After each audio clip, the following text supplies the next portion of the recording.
il faut appeler le chat par son nom. Mon parti, le MDCO, se porte très bien. Il n'y a aucun problème. Nous attendons faire les tournées sur toute l'étendue du pays et pour attendre les élections prochaines. Gabriel Mokia, le message de l'UDPS par rapport à tout ce qui se passe aujourd'hui, ça donne une impression qu'une alliance est en train de se défaire entre l'UDPS et l'UNC. Bon, tel ne peut pas être mon attendement parce que j'étais candidat président de la République, collègue aux deux. Et quand des anciens candidats se disputent, je crois que je peux être au milieu pour éteindre les feux. Moi, je ne suis pas un problématique. Je n'ai jamais eu de problème avec les hommes politiques. C'est ça ma nature.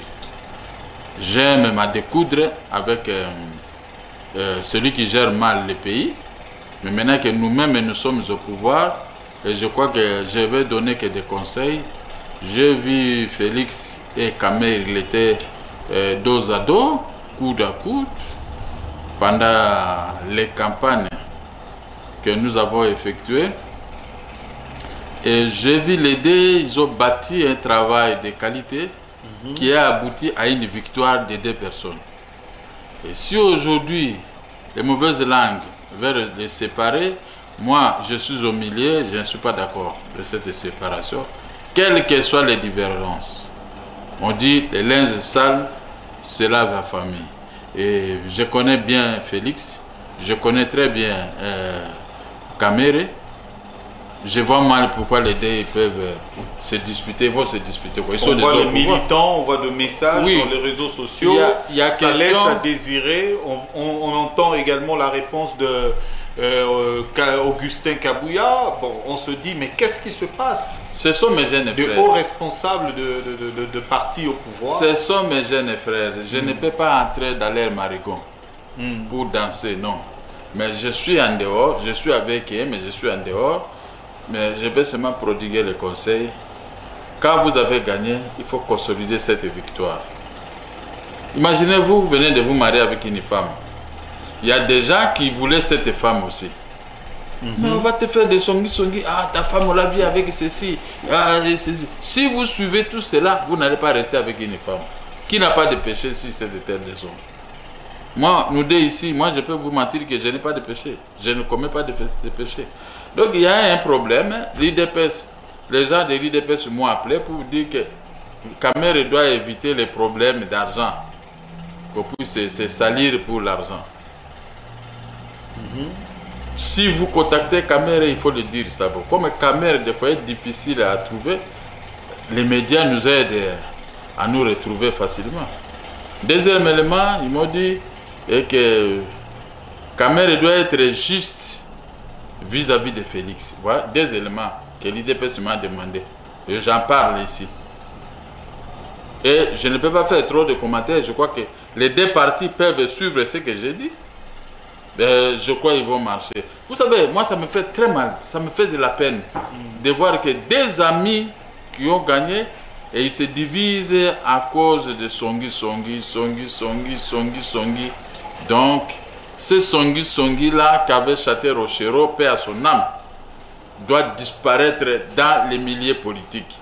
Parce que les deux ont coalisé, ont mis des militants de part et d'autre. Et les deux ont gagné. Mais pourquoi maintenant les créer des problèmes? Moi, je préfère me retirer d'eux.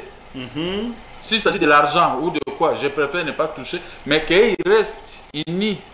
Pour continuer des relations, parce qu'ils ont bâti campagne ensemble. Ils nous ont bâti tous. N'est-ce pas? Mais chacun doit trouver son compte. Moi, je suis un homme très juste. Moi, je n'aime pas aller de gauche à droite. J'ai dit aux gens tout droit. Kamer et Félix n'ont aucun problème, les deux. Félix aime bien Kamer. Mais ce qui arrive, je crois que les deux partis, les deux états-majors doivent se réunir pour aplanir les divergences. N'est-ce pas? Parce que gérer un pays avec des divergences, ceux qui avaient mal géré les pays vont dire, autant nous autres, voici les deux là, ce qu'ils sont à tête de faire. Vous voyez, les discussions sont secrètes. Les injures sont secrètes. Mais quand ça arrive au niveau des parquets, on vous arrête avec des injures, c'est à ce moment-là que vous allez commencer à pleurer, à pleurnicher. N'est-ce pas? Oh non, moi, sinon. Mais quand on vous disait que laissez tomber ces affaires, restez ensemble. Ouais, c'était un bon conseil que je donne. Je présente mes excuses à ceux-là qui vont interpréter ça très mal. Mais j'aime bien Kamere, j'aime bien Félix. Mais les divergences, oui, ça peut arriver dans la famille. Moi, j'ai mes enfants des fois. À l'époque, ils se battaient. Mais si je commence à punir l'autre, tu vois, l'autre est là, il devient mécontent contre moi. Vous connaissez? Et tout, oh, c'est mon frère. Voilà. On m'amène dans un autre terrain. C'est mon frère que papa est en train de taper. Alors, depuis que j'avais compris comme ça, j'ai commencé à prendre mes distances. Je dis, laissez tomber cette histoire-là. Qu'est-ce qu'il y a un problème et tout ça. Donc, ce qui se passe entre Kamere et Félix, les deux militants doivent s'attendre et régler. Parce qu'ils ont l'adversaire FCC. Ils ont une relation de je t'aime, moi non plus. L'FCC ne peut pas accepter leur victoire sur le peuple congolais, à l'exécution de leur programme. Mais si l'FCC trouve que les deux s'embrouillent, ils sont en train de perdre. Ah, l'FCC sera pour revenir avec nous. Peuple, vous avez vu, moi au moins je gérais bien. Et voici ce qu'ils ont fait. Moi je crois que c'était un conseil pour les deux amis. Tout ce que je peux leur demander, ils peuvent me donner. Rien du tout. Mais devant les divergences, je dois être au milieu pour faire aplanir ces divergences. De trancher. Mais dans l'entretemps, ce n'est pas toujours du non, côté... Non, pas de trancher. Je ne suis pas juge. Mais aplanir les divergences entre les deux. Pour que dans l'avenir, les choses marchent très bien. Très bien, merci. Alors, mais il n'y a pas seulement du côté cash, même si la situation va de mal en pis, mais on retrouve aussi l'alliance entre le FCC et le cash qui commence à se défaire déjà. Vous avez suivi l'adresse du chef de l'État, la réaction de Madame la présidente de l'Assemblée nationale, la réaction du secrétaire permanent du PPRD, Ramazani Chadari, la réaction de l'ancien patron de service de renseignement du pays qui a réagi en ce sens. Bon, on a comme l'impression aujourd'hui, déjà du côté de cette alliance, on a vu également d'autres cadres du FCC réagir qui ne sont pas d'accord avec la réaction du secrétaire permanent, avec la réaction de la présidente, avec la réaction également de l'ancien patron de service de renseignement du pays. Ça, c'est normal. Ça, c'est retrouvé entre une autre famille politique et l'autre famille politique qui était au pouvoir et l'autre qui vient d'arriver, qui était dans l'opposition. Tu sais que la colère ne termine jamais. Nous savons les fouets qu'on recevait, la façon dont on courait et tout ça, les grenades lacrymogènes. Et surtout, moi, regardez mes yeux rouges. Les yeux rouges. Donc, ça, c'est normal. Ça doit exister, ces conflits. Parce qu'ils sont dans une relation de je t'aime et moi non plus. Ça, c'est normal. Mais ce que je ne veux pas, c'est rebondir la balle d'une mauvaise façon dans votre propre cas. Mais Félix a parlé parce qu'en disant Félix, c'était un simple figurant. Il a été nommé par X. C'est ça la phrase qui a venimé la situation. Moi, Félix, je n'ai pas été nommé par quiconque. Il a tranché et personne n'a contredit. J'ai été choisi d'abord. J'ai été choisi par Dieu, par le peuple. Par le peuple. Voilà. Ça, c'est le vrai combat.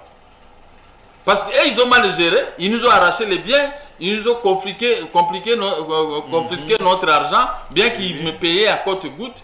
Mais ça, c'est normal. Ça, c'est normal, le bon combat. Ali et Forman, ça, c'est le bon combat.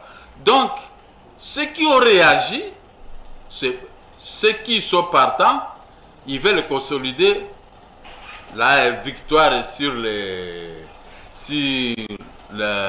postes qu'ils ont reçus auprès du gouvernement. C'est ceux qui gèrent. Ils ont le gouvernement, ils ont l'Assemblée nationale, ils ont le Sénat. N'est-ce pas? Bon, les autres, ils sont là, mais ils n'ont pas la majorité dans ces institutions. Ce n'est qu'un petit combat, de guerre, ça peut toujours exister. Alors, comme Félix a lancé ce défi, il dit que je n'ai pas été nommé par quiconque. Mais il racontait toujours qu'il a été nommé par Kabila. C'est ce que nous voyons. Nous lisons et même il dit faites attention, nous allons vous montrer, donner des vérités. Les vérités des urnes. Et nous allons vous révoquer. Nous allons faire une émotion contre vous. Lui aussi, Azam Mobaliti, il est sorti, je veux la dissolution. Je vais dissoudre le Parlement. Ce n'est que normal. Un ami qui te donne un coup, moi à la place de pleurer, moi aussi je réplique. Moi j'ai fait un peu la boxe. Alors vous aussi vous avez pratiqué? J'ai pratiqué aussi la boxe en Giringiri. Donc je ne suis pas quelqu'un qui veut me donner un coup et moi je veux commencer à pleurnicher. Non, je vais répliquer. Je peux toujours. Puis la gagnant. Bon. Dans la politique, au niveau des coups, Nassi a gagné. Donc je ne peux plus pleurnicher. Non, avec Moka, c'est du sérieux. Mais alors c'est normal, comment la façon dont ils sont en train de gérer, coup sur coup. Ça c'était venu de Chadal. Mais eux aussi ils ont répliqué coup. Alors, on les lit là. Mais Tomoni, président Moka, Toko tapé moi Moké Bakinoba, Balingara, autant aux olo, appelé moi Lingala, on est ça là bien. Tomoni, yope au côté na combat. Mais au Kei, bokomi na alliance na évêque Pascal Mukuna. Tala ba réaction binomogo ndenge bokomi koloba. O toko kanga bango, bato ba bomaki, bato ba salaki boye, toko sukola bango, il faut tokende tabulara, il faut changement, il faut tokende boy. Message wana yo zo pesa na sima ya mosali na Nzambe. Bozo mona teke bozo ko bongola rôle ya mosali na Nzambe ya ko créer kimia na mboka. Bino bokomi le rôle à côté à mafuta na ndenge pe to mona ki lelo na stade évêque pas mobiliser ki bato baye ebele. Bozo mona teke bino ndepe bozo créer nungu po to moni yo na évêque botomboli maboko bosali alliance na bino na makambo wana. Totindi bato na stade lelo. Bien que ngala za kite j'étais peu moi moké souffrant. Maintenant yebisa yo boy. Na Israël ezaki na ba roi babanda ko régner. Ezaki pe na basali Nzambe bakende ko yebisa ba roi na makambo roi ko kanga bomi. Ako kanga bomi mais azui risque ake koloba. Ndenge pe avec parce que mokuna ye koloba makambo ke moninga azui pouvoir botika ya sala. Que kotie ba croque à jambe. Est-ce que wana Nzambe be ekasi yango na libandelia yango tolobi na yoti. Donc ça dit que bato il faut batika Félix asala le ka ko décourager non yo ba no maki ko nommé. Ça fait mal. Et lui il a un arrêt de la cour constitutionnelle. Si ko so toke na tribunal là qui c'est ce ka ba no maki. Montoza na preuve té ato na preuve mais devant un arrêt de la cour constitutionnelle. On va tomber toujours qui que vous soyez. Alors, yango amoni Pascal Mukuna ayende ko pesa message lokola ba roi ya kala. Ndenge bazaki na ba prophète ya kala. Prophète nani oyo ezaite prophète mususu. Asalaka nini ngana ko pesa. Alobi yo Jean-Baptiste Naman oza malade général wana. Aza malade Élysée, prophète Élysée, voilà. Akende ko mi boka na jour. Alobi na ye omoni yo oza mokonzi ya ba soda. Mais lokolo oza malade ya ma kwanza biloko tu que non mi boka na journée. Ya zo alobi na motema moi un général journée zo kwa bakalamu omoni ba livrer kamara so ba biso na age. Leto ba petit biso to okende kuna. To kutangiringiri to go projet. Betanzoplo. Soto frauder na stade to ya va to nzoplo siko alabi yatindanga na kene na journée za salité o yatindanga ta ba mai mususu tout ça ya minene atinga ka na journée ata na piscine moko boy mais lokwa za musala Nzambe na ke ake asukoli biloko tu elongwe na nzoto. Mais ça c'était un message comme Pascal Mukuna ayeko yebisa bino ba entreprise union surtout ba bomiango. On attra na port, on attra basaleli, on attra port mususu secondaire. Ce qu'on attra zana ba travailler sur 23 000, moyen futa bango ezate parce que port secondaire wana port aledia. Te aledia te to ebi mikolo na. Ya nani? Na utanga te. Port ya nani? Port ya bato FCC. Ya FCC ba mi konje FCC. Port ya les des appels officiels yeba ni kambote. Ba ko zo pe ba ko tio na mafia. Mais en réalité, au moins to monaki na deuxième république. Moi si na yo mais au sali samba balisi na ministre pour moi sinon ayebi na ndako. Mais en réalité ça moi sinon to biso to yebi makamutu. Mais to kotate. Bandi susu mabiko babilo bakati. Alors miba basaleli sous société mususu parallèle ka na ba installation ya miba. Bazo utiliser biloko ya miba. Je camine basaleli sous société siko l'état moyen za mbongo za te compte général de trésor public bato moko bazo gérer ngo bolinga ko libérer ngo. Logo la soko koti ata na avion moko boya otangi boya bakomaka ka Air Zaïre. Mais c'est quoi en réalité, ils ont géré na moto moko mopaya moko uti soko bienda zo gérer. Alors, c'est quoi parce que mo kuna ayewa na azokoloba. Azoko yebisa bino na ba exemple. C'est au gouvernement maintenant de tirer attention de biloko a dit kanga société au kanga alzong sa biloko tuna onatra. Longo la PCPT wana zongi sa ngoka onatra ndenge to kutaka. Biloko no surtout et bon, c'est ça le message d'un homme de Dieu. Un homme de Dieu ne peut pas être impéré devant les gestionnaires du pays. Soki bo meki biso toko kanga bino toko sisa makambo ozomona te que message ezoke na ndenga mabe na ndenge ya ko révolter batu. Ndenge ba évêque azoloba. Oh, évêque n'est pas si méchant que ça. Ya solo. Et to kanga bango évêque azaki boxeur, ngape na zaki na se boxeur. Donc bino boye na ngona ndenga ko. Zo ba meki pe to tuti. Yo mona évêque na zamu to simple, za boxeur, na se boxeur. Donc il y a un boxeur. Mais aye siko nde na message. Moninga zui botika ya sara calmement. N'est-ce pas? Évêque Azar Lokola Élysée alobi kendo sukula yo za mokozi kendo sukula na mai ya Kalamu. Siko nani fosu na mai ya Kalamu? Général na ma wana nde nani? Kasi bangote. Ba FCC wana. Bakomi suba général Nama. Ah ouais, bango baza siko na malade parce qu'ils ont mal géré. Malade ya ma. Baza malade ya mabe parce que batiki mboka na état oyo. Hôpital de la Rive ezali. Bakende. Évêque ça ici on bakende kuna arubikisa. Comme l'évêque a donné son message, c'est-à-dire que le message ne kobikisa bango. Batubela, bayibi trop, ba créer batu ba bebisi justice. Hein? Comment expliquer mutaboto li eloko ozomona ke eloko eza ya ngai. Mais il y a un monto, il y a FCC, bah juge bah comment banga ye. Mais il faut Félix a déboulonné bango. Vous comprenez? Bah on message on est à rapport, il y a souffrance et il y a population. Les hommes forts.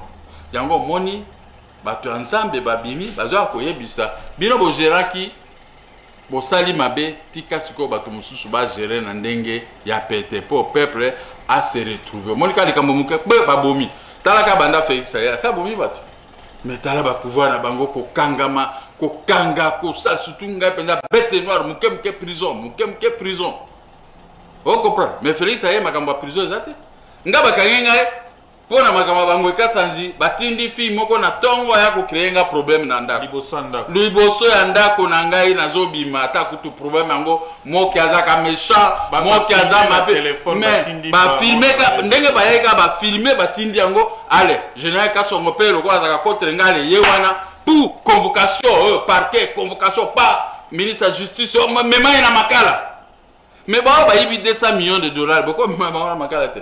Il y a 200 millions yo kaki likamwango yango na ceux qui bo meki ka ke pa Albert Yuma to déstabiliser yo kaki te mais aéroport Angile comme couper ko suki sabango pas déstabiliser ba te ngana habite ngana zo kaka nota kaka na Facebook yo pozo tanga na Facebook ngana tanga na Facebook siko tokutana na ba ngana na sali télévision te tokutana na Facebook mbongo ya famille na ngatu na 6 ko futa na ba télévision donc natala kaka soki nazala mbongo te na tiemwa ba unité natali na Facebook ezani o moko alingaka alataki bilamba kwa mwasi alinga traverser Kima Brazzaville mais wango kasa ndenge to yoke mais siko atiki banda kwa moke ya wana lokuta eza wana na ko la kisayo siko ekasa nchoka kolata bilamba batidi akende a traverser ngala mona na Facebook vrai nazana élément on a enregistré Aza député national. Mosusu soki premier ministre ingaka voyager Brazzaville akima bakangi azongi. Premier ministre. Ba muso ingaba voyager soki na ba passeport rouge. Ale ba bloquer bango na. Omoni ngala zo yoka nazo tanga. Mais siko na ndi maté eza solo. Nazo ndi maté na eza solo bango muto banomaki Félix mindenge ne susu na aéroport ba ko mata avion te. Premier ministre ali oyo matina avion. Mais kaka na babenga passerelle. Na passerelle. Passerelle kaka osuki ka wana. Mais yo ozaki makasiti. Vous savez, Nzambe aza le seul oyo akoko mettre ba vie na biso à péril. Même soki yo bominga yebake okoboma molimo na ngate tokokutana no toujours. Tozawa Nzambe azawa. Félix azawa. Nzambe ya muke ya Congo. C'est lui qui a la décision. Soy Félix Deloro a décidé de dire moi qui récupère ton argent, moi qui récupère tes maisons tout de suite. Il est le responsable de la justice. Balekaka, président de la République de Namakasi, c'est lui qui signe les ordonnances. L'homme qui a les ordonnances entre ses mains, c'est l'homme le plus puissant du pays. Donc, bon, mais Kabilo, qu'on a été au Sal. Qui a président, Moni va signer ordonnance, il y a cour constitutionnelle et signé, mais il y a cour constitutionnelle, couteau. Ezoko tiama te pour ba libérer. Voilà, za makama bino ngana okota kuna te. Nga loba nga ki ba ordonnance yo ba signer pour la ba juge. Ya yo pe ba signer ti lelo. Ozoko mais yanga eza bato ya Kabila. Yo wana ke na conseil directeur de cabinet ya Kabila moto ba koti na makambo. Na yeba oyebi ke soki ba yeba ka ke na zaka na cour suprême.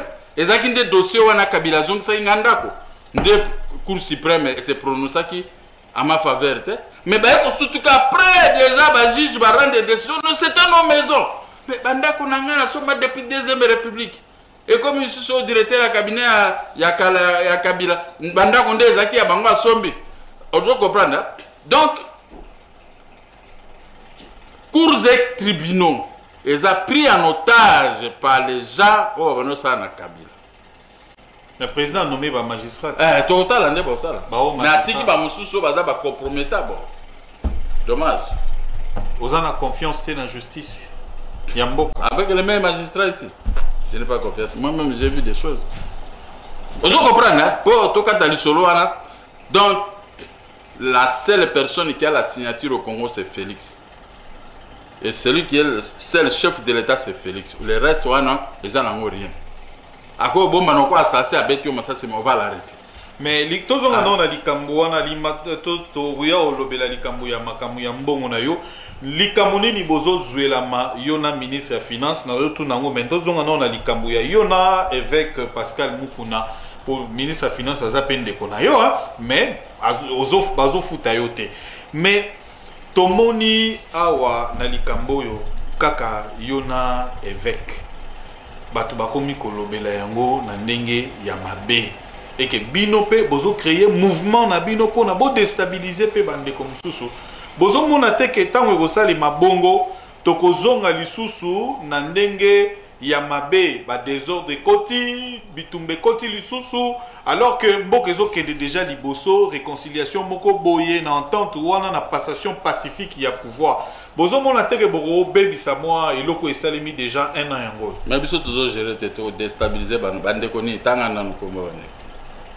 obso to into déstabiliser bango na passer mukuni borobe bisa moi kimia wana na kati ya mboka ti mais biso to soko comprendre eloko Pascal Mukuna sali comprendre ngo mabe alors là dommage wana éveil patriotique omoni mboko oyo eza mboka na biso mais ba Rwandais ba komi ba mettre na mboko oyo pona nini ba Ugandais ba komi ba mettre na mboko armée ke bengani bango bazo kota côté musu ba côté bango banika Beni ba vrai congolais nyonso presque ba kimi Beni ba ko to dans la Kinshasa parce que ba Rwandais na ba Ugandais balingi bazwaka côté nyonso wana yango Pascal Alobi évêque patriotique ba nyonso ba msela nzamba ba yokaka ngai banda bambula na bandolo bakaka moko toko beta bango photo bengana Kagame na Museveni biloko ngana lobaka ngona tous les jours.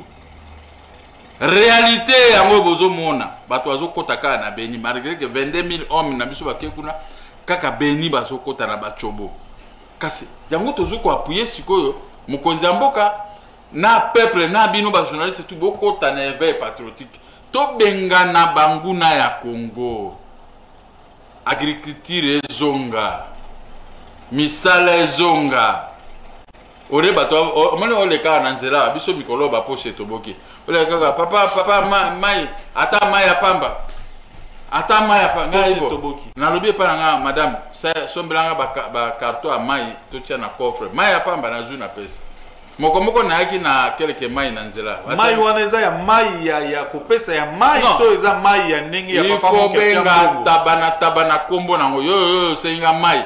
Neti nga za molangi moko ya mai kuna na mutuka. Na kuzwa na pesi o meri. O pesi mai. Soki po bangi ya sa zwa déjà na sombi 500 francs mususu na pesi yo.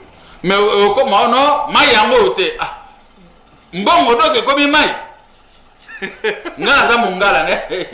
Ngala za mungala mwana mbuza na yebi ko distinguer mai lipa na mbongo. Soko bila ngapesa mbongo na ko répondre muso ipesa nga mai atako na bisa mai ya motero ya moto na pesa ome. Donc biloko wana il faut esila.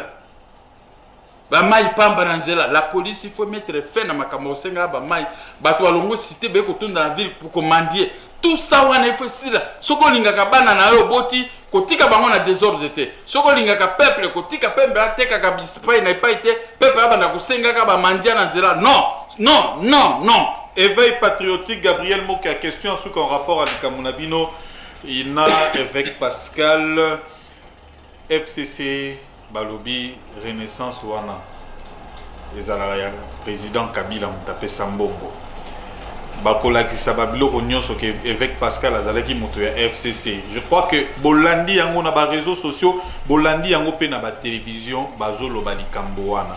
Kaka lelo FCC lobby obaluki okomi kofinga biso tokolakisa ba preuve ya bambongo oyo zalaki kozwa. Omona likambo ngo ndenge. Webi ler Kabila alobaka na dem kozo luka groupe ya Mokia. Po batondi sabato na négociation de Mongalem. Luka Mokia na groupe na biso toye. Na poser condition. Edem kozo yebisa abetinga 4 fois coup de tête na Grand Hôtel. Na yebisa Kabila azongisanga mbongo na ngai na bandako. Soko lingi da 2 jours ou 3 jours bo banda makambo wana. Ba témoin tout bazali.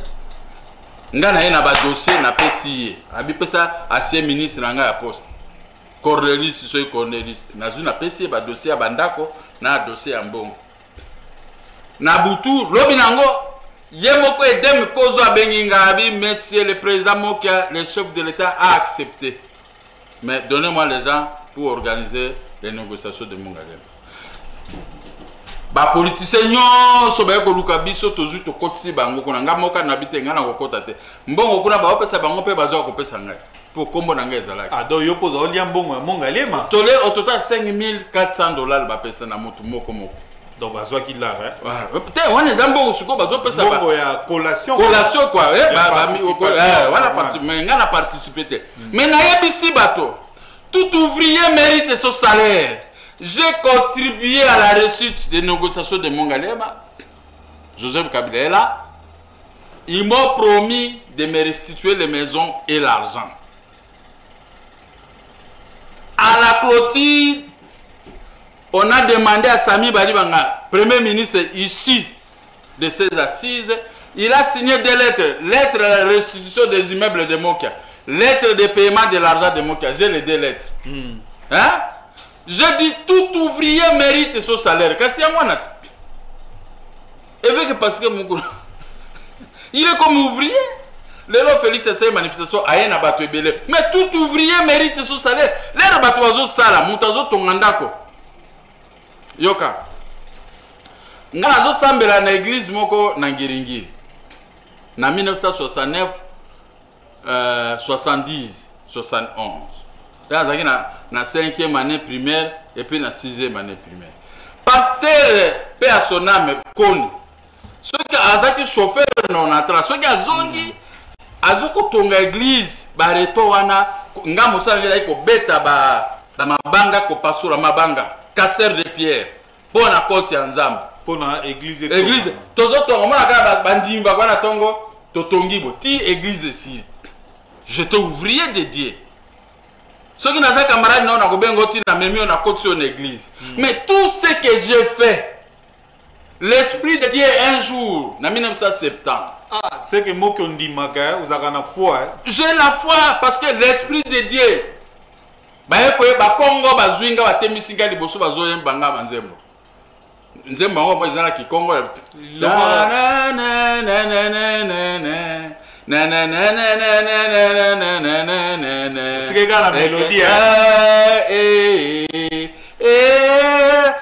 donc nzambe alobi na kimazulu moki akokende mosala ya soda te mwana wana akozala lokola Joseph bayembi banzembo Joseph a Bible akobatela famille akobikisa famille pe akozala mutu munene na 1970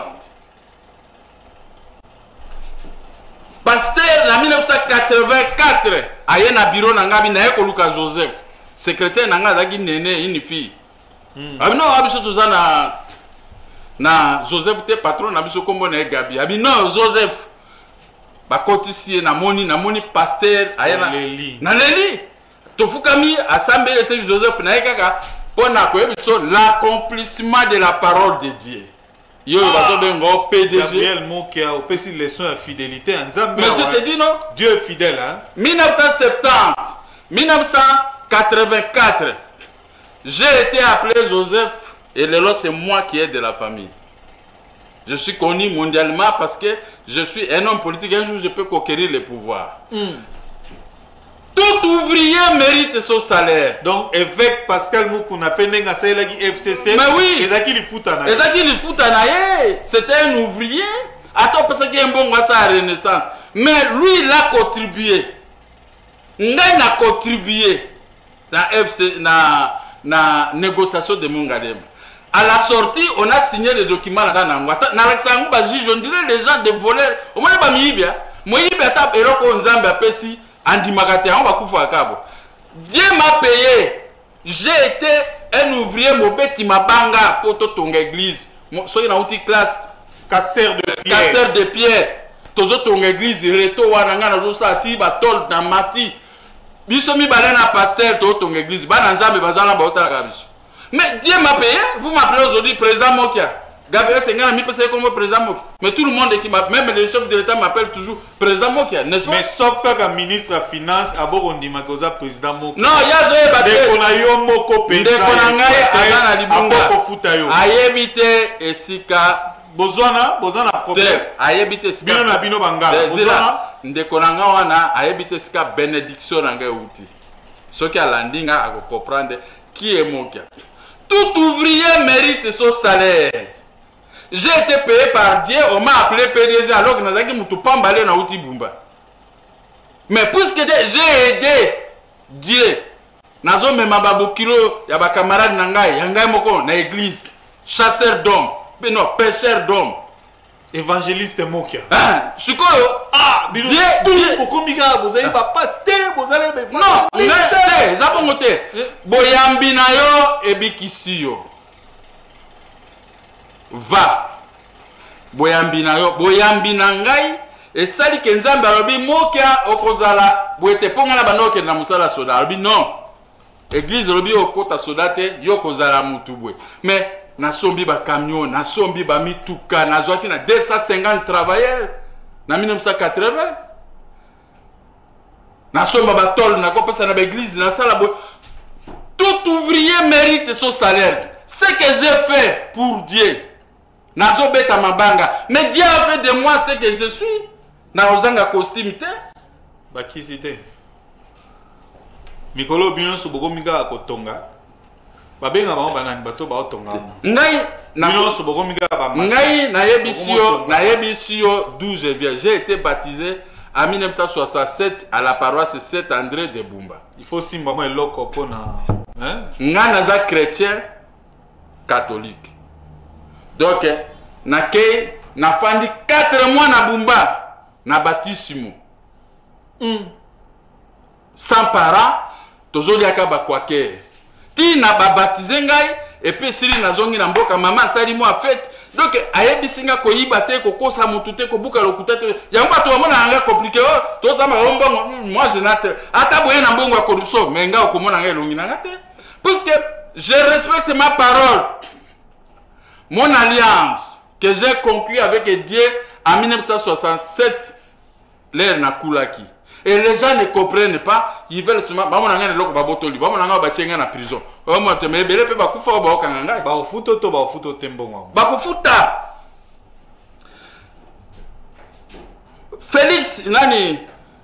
Félix akuti Joseph Kabila zo futanga imbongo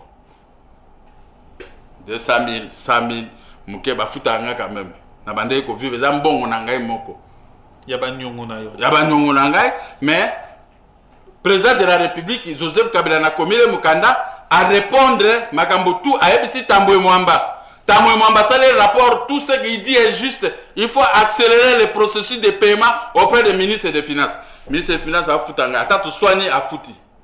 Oh, a foutu une fois à la demande du chef de l'État Félix Tshisekedi. Alors les deux chefs de l'État, l'ancien et le nouveau, Bangmi Balé Bazan a position, ça ordre de foutu. Mais le ministre des Finances, c'est mon propre petit frère, mon fils d'ailleurs, c'est mon fils. Alors, vieux, oza vieux nangai. Les revenants qui na barumbu, ozosoma ba jaguar, na zaki na école na 6e année primaire. Na zola tabakilot, na termina nzela biso nde ba fanatiki na. Mais le nom a commis ministre de la Finance. Ngai donc na banda mbongo banda kalaka lui ici à l'école primaire. Toi tu es. Moi j'étais toujours riche. J'ai roulé avec des jaguars à cette époque. Je n'étais pas quelqu'un de ministre de la Finance et moi zolo baranga devant bato. Abi oh na. Nazaraki fanatique na yo na otema na kwena kilote. Mais si quoi amoni mbongo nga nazango, il se rebifle a futinga une fois zoli nga futanga te. Mais j'ai des dettes surtout ba changer de mon nom ba pesa biso ba mbongo. Il faut que futa mais chercher à me faire mourir de faim. Motema mabe. Aza petit nanga ngbaka, bangbaka biso tout bangara, aza ngbaka. Comment tu go traiter ce ko bangbaka ko ba tumabe parce que za poste ministère de Finance va pesa biso bangara. Ya zangbaka. Il doit gérer ça. Mais ce qu'a moninga surtout que Félix a passé hors de ma foot. Joseph Kabila bandé ko foot belé ko koleka Félix. Mais pourquoi moi je vais souffrir? Et voilà zan de kona obo bongisa. To ko bongisa ne mais ya ayebisi ngai. Président moi qui a oza vient ngai. Les nazaki na 6e année primaire, yo zaki na ba jaguar zo suma bito na la fanatique non ote ba na coin. Mais maintenant donc naza toujours na grandeur wana. Tu vois maintenant ce que j'ai au commis contre ngai kulutu na yo papa na yo. Voilà. Non.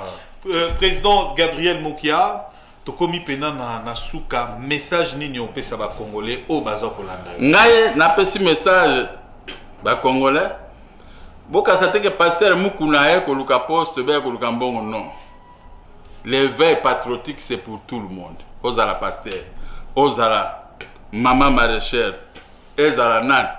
Boya to soutenir Félix.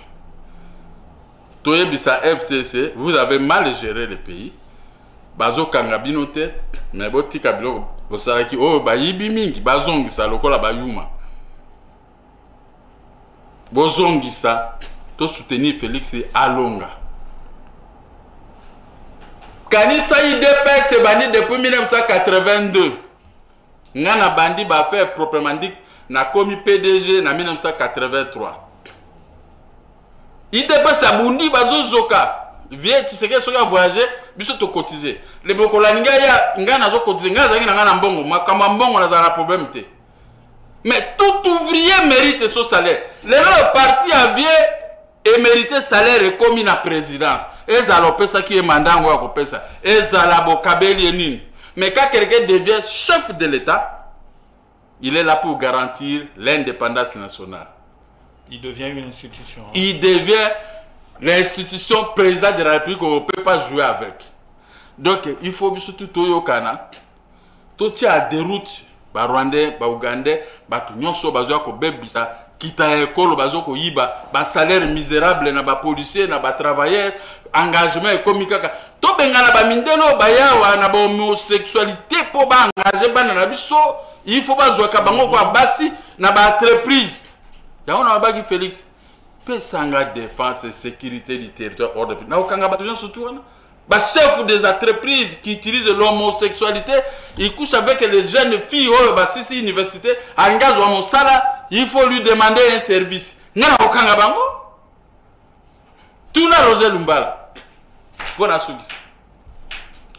Azalaki na mokonzi na ye moko na télévision na ye. Mokonzi wana mosala na ye bana ifasiki so ba ko sala ba stage yagbi makana bango. Muke ba ye na bureau nanga ba fille ba ye ko funda we. Moko na bite 4 filles ba funa le adoko ta mutuka to ke kuna na kena kangi na rédaction na kena tira baba na bete makof yo beta. Oh, ce n'est pas ta télévision, c'est la télévision. Regarde que non, ça nous a mbala. Je vous révoque moi, même si je ne fais pas partie de cette télévision. Oh non, ma voiture, bah c'est voiture na okura. Akenda go yebisa Roger Lumbala, oh mo kia ba ya benganinga ya zamu tote. Roger Lumbala, bon je vais examiner ti le lo c'est ça examiner. Tuna Roger Lumbala zawana. Ya kenda déjà. Tuna ta mokolo cheno. Ebi histoire wana te. Ngana zande ngwana. Soko zonyo ko la ba jeune fille, zonyo ko la bato na musala, so ngana yebi na yo luko na okanga yo suko na bureau na. Dans la police c'était, mais dans la police à la République d'une manière générale. Vous comprenez hein? Yangwana to solo là to rétablir ordre na Congo. Éveil patriotique, EBDECO, IDPS na ba parti surtout to se coaliser to bongisa Congo o Lumumba a périr na Mobutu. Ba périr pour na kita ekolo ba belge ngo kendete yango ba tia ba rwandais na ba ougandais ba yibila ka bango matière première. Alors les choses qui peuvent sortir par la grande porte à payer les taxes. C'est ça mon combat, la dignité de l'homme congolais. Ba salaire ya ba 100 000 francs, maintenant eko existait na policier militaire magistrat $400. Non, c'est pas possible. Un magistrat c'est une personne de valeur. Yo ebi a jugé makambo ya mokia eza na valeur à $10 millions, mais toi tu le payes $400. Ceux qui adversaire à elle $500 $000 au sani. Il faut arranger la situation des magistrats, des infirmiers, des médecins, des travailleurs, des cartonniers, des journalistes, de tout le monde. Mais il faut qu'il y ait la production. Pour qu'il y ait la production dans un pays, il faut qu'il y ait la paix. Coalisons-nous pour mettre la paix et la tranquillité sur tout le territoire de la République, reprendre la production au Monique Mboke Gobon. Merci, Président Gabriel Mokia, d'avoir répondu à l'invitation de Mogrosso ce soir, qui passera pratiquement toute la semaine, et vous allez suivre les vérités qui ont été sorties de la bouche du président national du MDECO, Gabriel Mokia Mandembo. Merci à Jefté, merci également à Verdict Miktuntoa qui était à la réalisation également de ce numéro de Mogrosso. Merci à vous, chers téléspectateurs. Vous avez le numéro au bas de vos petits écrans. Vous pouvez nous appeler si vous voulez participer à Mogrosso. Nous sommes libres, c'est votre plateau également. Vous voulez réagir par rapport à tout ce qui a été dit. Nous sommes libres de vous recevoir, c'est le plateau de tout le monde, pas seulement une exclusivité pour Gabriel Mokia.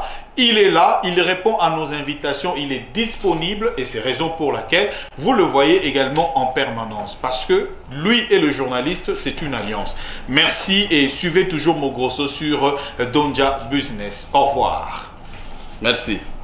Merci, monsieur le journaliste. Merci.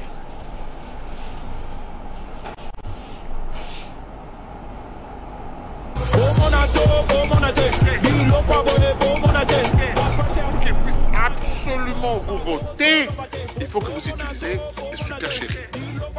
La force, la corruption, il aura une t-shirt et il va boire, il sera drogué et sa conscience sera achetée. Droit, batanga on a dictionnaire T. Droit, batanga on a Wikipédia T. Batanga on a code. Au-delà de tout ce qui est technique, le vrai problème de cette machine, c'est tout simplement parce qu'elle n'est pas conforme à la loi. Si le Congo démarre, toute l'Afrique démarre. Si le Congo patauge, ce qui est le cas aujourd'hui, toute l'Afrique aussi patauge. Les hommes non armés comme nous n'avons pas droit à la démocratie. Donc imaginez vous-même ce que j'allais dire.